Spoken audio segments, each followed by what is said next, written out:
Дэлхийн хамгийн нөлөө бүхий мэдээллийн сүг Bloomberg телевиз жил бүр Монголын эдийн засаг бизнесийн салбарын хамгийн нэр хүндтэй шагнал болох Монгол улсын шилдэгүүдийг олон улсад таниулж байна. Өнгөрсөн хугацааны Bloomberg-ийн шилдэгүүдийг та бүхэн танилцуулж байна. Үндэсний өрсөлдөх чадварыг сайжруулах, үр дүнтэй мөнгөний бодлого хэрэгжүүлж, хуримтлалтаа дундаж давхад бодит эерэг нөлөө үзүүлэх үс бодлогын суурийг тавьсан Монгол огтны ерөнхийлөгч зол жаргалыг Bloomberg-ээс Монголын шилдэг эдийн засгчаар шалгаруулсан юм а. 8% хүнтэй орон сууцны зээлийн хөтөлбөрийг эхлүүлсэн нь түүний албаа хүлээн авснаас хойш хийж хэрэгжүүлсэн томоохон ажлуудын нэг юм. Энэ хугацаанд Төв банк нь эдийн засгийн хүндрэлийн сөрөг нөлөөллийг бууруулахын тулд эдийн засгийн мөчлөг сөрсөн мөнгөний бодлогыг хэрэгжүүлж байгаа. Гадаадын хөрөнгө оруулалт буурч, түүхийн эдийн ханш, дэлхийд даяар унасан сөрөг макро орчинд инфляцийг бууруулахын тулд ажилласны үр дүнд инфляцийн хурд эрс сарж идэвхтэй нэг оронтой доонд ороод байгаа юм а. Bloomberg-ийн шагнал эзэд зөвхөн нэр хүндтэй байх төдийгүй үндэсний бахархал болж бизнес санхүү эдийн засгийн салбарт тэргүүлэх үр гүйцэтгэсээр байна. Энэ жилийн шагнал гардуулах ёслол уламжил ёсоор Монголын эдийн засгийн форумын хаалтын өдөр буюу 4-р сарын 3-нд болно. Bloomberg Awards зөвхөн шилдэгүүдийг.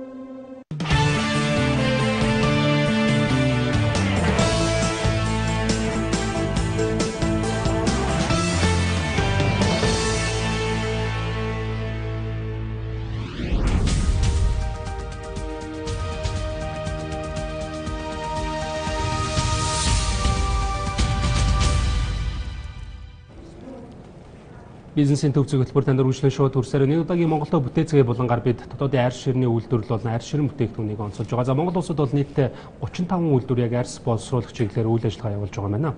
Тэгэхээр түүхий болоод боловсруулсан арьс ширний экспорт 2014 оны байдлаар одоо 36 орчим сая марк долларт хүрсэн талаар үндэсний статистикаараа мэдээлж байсан. За энэ бол Монгол улсын нийт экспортын дөнгөж 1.6%-тай тэнцэж байна. За Ямартан засгийн газрын зүгээс арьс ширний үйлдвэрлэлийг цогц хэлбэрээр хөгжүүлэхээр шийдвэрлээд байгаа. Тэгвэл бид энэ сэдвээр үргэлжлүүлээд ажилтны яамны төрийн нарийн бичгийн дарга ноён Ямхуутай ярилцахаар урьж ирүүлээд байна. Танд оройн мэндийн хүргээн хүрэлцээрсэн баярлалаа.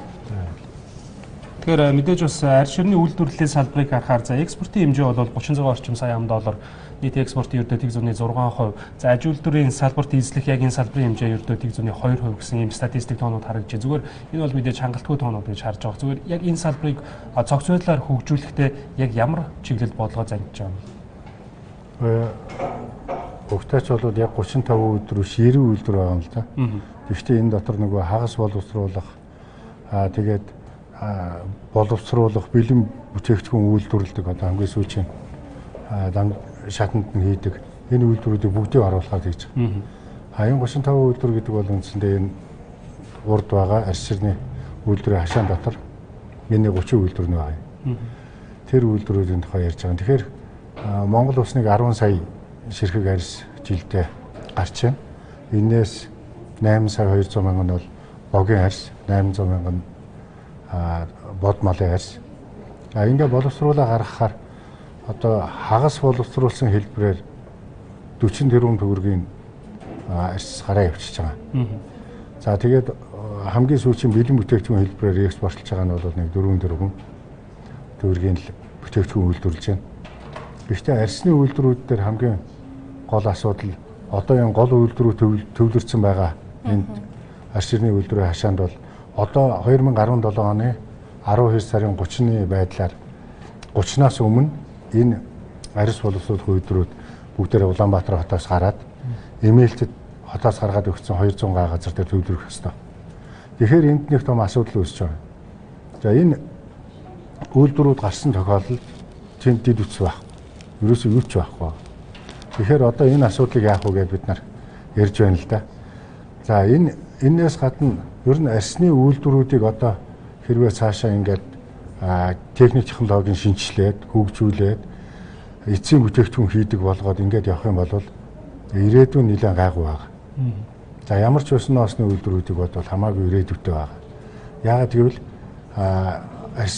арьсан бүтээгдэхүүнийг хамгийн ихээр нийлүүлдэг Италийн үйлдвэрүүд одоо Монголын үйлдвэрүүдийг маш их сонирхож хамтарч байна.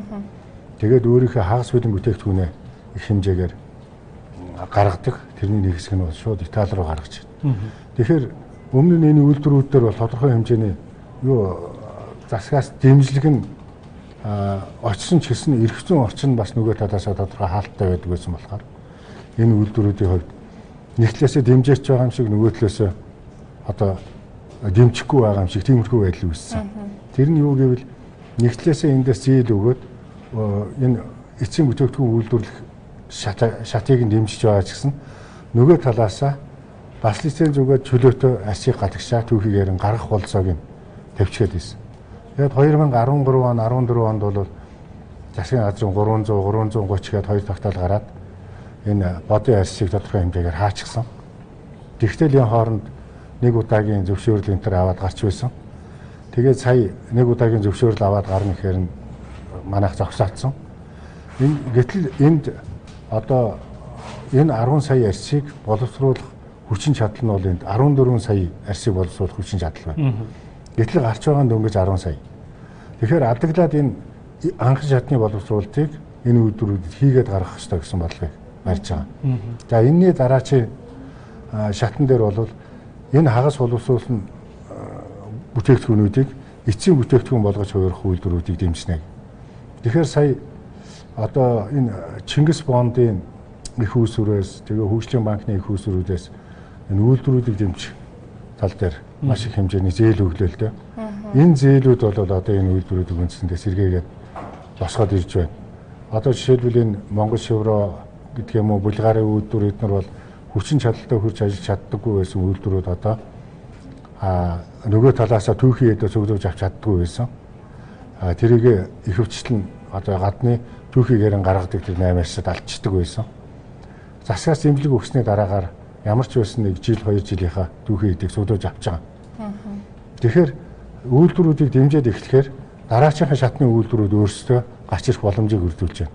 Одоо жишээлбэл Батлан хамгаалахын хамтаа манай салбар төсвийн одоо худалдан авалтыг дотоодын үйлдвэрүүдээс эхний ээжинд хийх ёстой. Дотоодын үйлдвэрүүдээр дэмжиж худалдаж авах ёстой гэсэн асуудлыг маш хүчтэй тавьж байгаа. Энэ хүрээнд дотор Батлан хамгаалахын хамтаа одоо өөрийнхөө хэрэгцээ тэр худалдаж авч байгаа худалдан авалтаа манай үйлдвэрүүдээс аваач дотоодын үйлдвэрүүдийг дэмжээч гэсэн юм санамж ич байгуулсан. За энэ хүрээнд дотор бол одоо Батлан хамгаалахын чинь тэр гутлаас нь эхлүүлээд маш том худалдан авалтууд хийдэг. За энэ Батлан хамгаалахын захиалгууд нь ингэхээр нөгөө гутлын үйлдвэрүүд дээр ирэхээр гутлын үйлдвэрүүд нь нөгөө одоо Булгаар гэдэг бусад үйлдвэрүүдтэй захиалга өгч байгаа юм.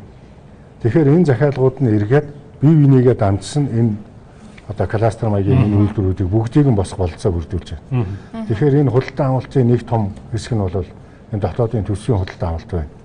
Эхний ээжинд одоо айлаас ирэхээр авдраа уудал гэж өөрийнхөө гадагшаа алдаж байгаа гаднаас хятадаас ч юм уу авчирээд нийлүүлчихдэг байсан. Тэр валютын оронд дотоодын үйлдвэрүүдээс аваад эхлэх юм бол бид эхлээд одоо импортыг орлох ажиллагаагаа хийчих байна гэсэн үг.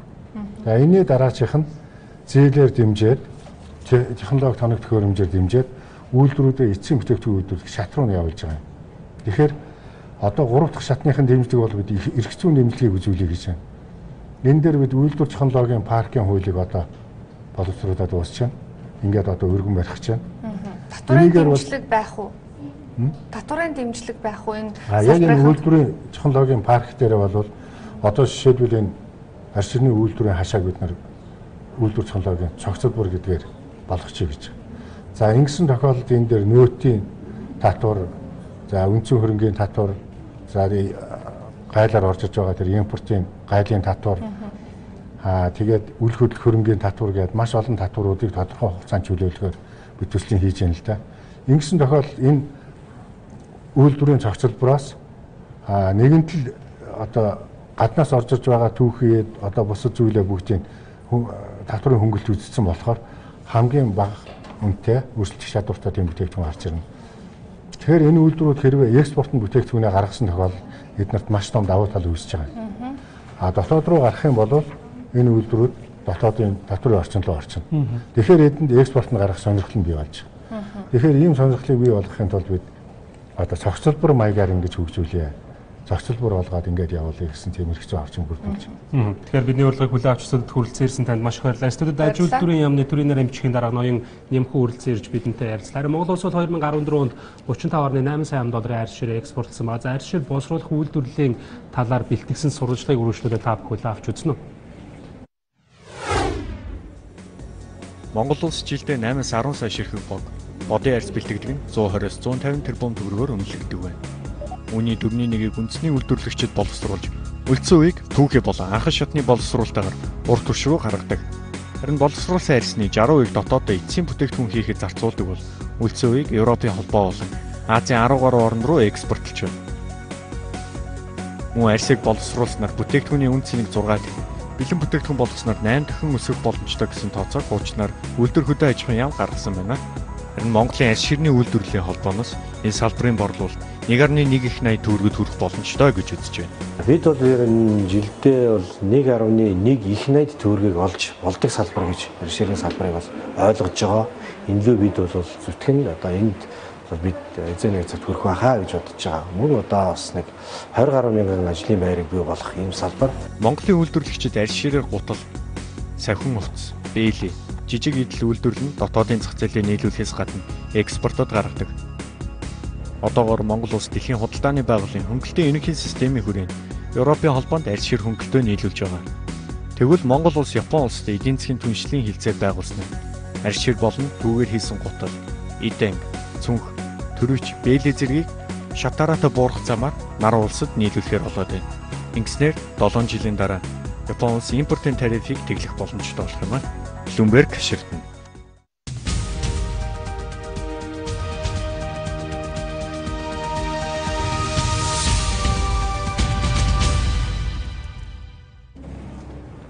Монголда бүтээцгээ болон танд хүрлээ. Хятадын санаачилсан Азийн дэд үтсийн хөрөнгө оруулалтын банкын Дэлхийн банк олон улсын валютын сан зэрэг томоохон санхүүгийн байгууллагуудын хэмжээнд хүрч чадахгүй байна гэж Америкийн улсын сангийн сайд Джейкоб Хью мэдээлээ. Энэ талаар болоод Аз Сумлан бүсийн гол мэдээлэлээр хөтөлбөр туудахгүй үргэлжлэнэ.